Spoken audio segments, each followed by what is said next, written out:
आणि हा मंडल आयोग नेमका काय आहे आपण ग्राफिक्सच्या माध्यमातून त्यावरती एक नजर टाकूया।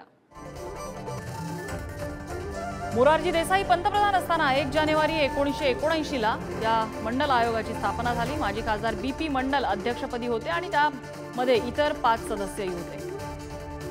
या आयोगाकडून 21 महिन्यांनी म्हणजे 1980 च्या अखेरीस हा अहवाल सादर करण्यात आला। मंडल आयोगाकडून इतर मागासवर्गीयांना 27% आरक्षणाची शिफारस करण्यात आली।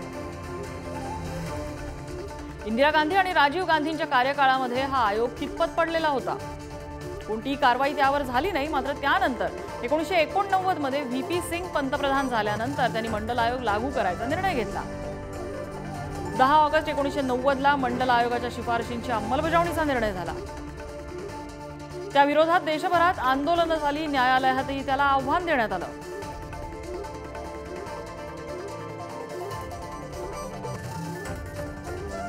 सोळा नोव्हेंबर 1992 रोजी सुप्रीम कोर्टानं मंडल आयोगाच्या शिफारशी वैध ठरवल्या।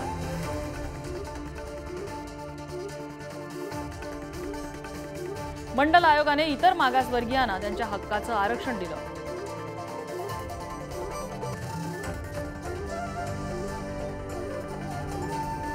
भारताच्या राजकारणाला कलाटणी देणारा निर्णय म्हणून या निर्णयाकडे पाहिलं जातं।